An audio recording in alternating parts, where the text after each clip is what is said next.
couple buddies from home out here from Arkansas, and a few boys out of my band, and we all kind of grew up the same way. We all liked to hunt and fish. And my buddy from home that's always done whatever we tell him to do, stupid, going to jump off of here. Again, this song is all about the stupid mistakes you make. So he's made plenty of them. He's about to make another one probably. We'll see if he survives. I mean, I hope he does. But yep, right here. We knew where we were doing it.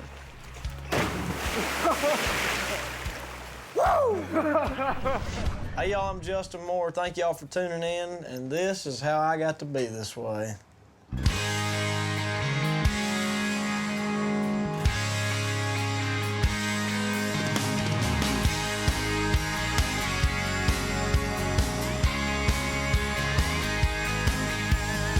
I grew up in a town called Part1, Arkansas, about 45 miles south of Little Rock, a little town.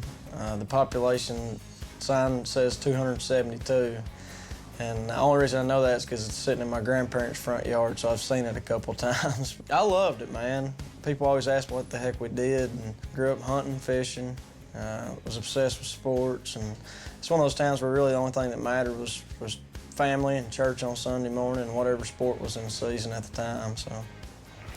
It's everybody knows everybody. Everybody knows what you're doing. You didn't get away with anything because it's just a small town.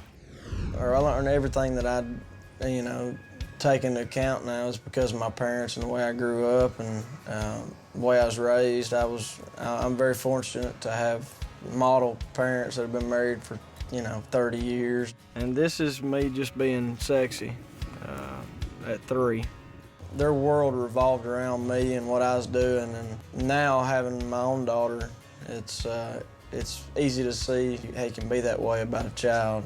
My first memory of music and singing was like a lot of other folks. It was in church.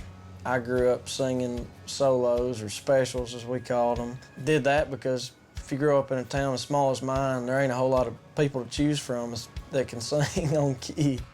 This is actually one of my earliest music memories. I used to get a ukulele, put my boots on, jeans, and sing into the corner of my mom and dad's TV stand. Anyway, I used to sing Honky Tonk Man. I'm obsessed with Dwight Yoakam. But I always loved country music, and that was A, because my dad didn't play nothing but country, and B, because I thought it was describing me, and I thought people were writing it just about me. And it was describing how I was growing up. Actually, my dad came up to me and goes, "What are you thinking about doing this for a living, son?" And I was like, I've never have thought about it. I don't think you can do that. I've learned you can about do anything you want to do, because this don't happen to folks where I grew up, and I've been blessed enough that it's happened to me. And so I started playing music, and my dad actually is kind of a go-getter, and after 2 weeks of college, I decided, and he decided, that we'd give this a shot. I've basically known for a long time, kid's got talent. He's basically blessed with a real good family, and that helped him get to where he's at. In the back of Country Weekly magazine, there's these ads for production companies, and we'll make you a star for 12 grand or whatever. And my dad was calling them going, "Hey, listen to this," and over his cell phone would play it. And of course they're saying, "Oh, he's great, he's a star." Never seen me, couldn't hear what I was doing. And so we sent the CD up to one of them. At the time, my manager had a friend that owned a studio. He just happened to be there, and they were listening to my CD, and he walked in and asked who it was immediately after, 20, 30 seconds from what he says. And I literally heard 20 seconds of it and flipped when I heard his voice. I just thought his voice was amazing. I called up his parents, asked if we could take a drive down and meet him.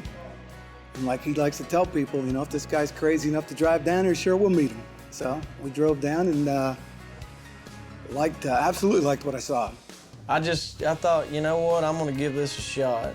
And if it works, fine. If it don't, fine, but at least I'll know. And I didn't want to wake up when I was 40 years old and wonder, what would have happened? Would I be George Strait? I'm a big indicator guy.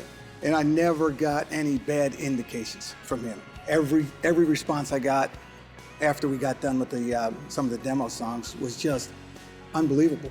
I'm glad I took a chance. So as cliche as it sounds, man, if you got a dream, go for it, because it happens to real folks. I had the greatest year of my life professionally. In the same breath, I probably had the worst personal year of my life. It was tough.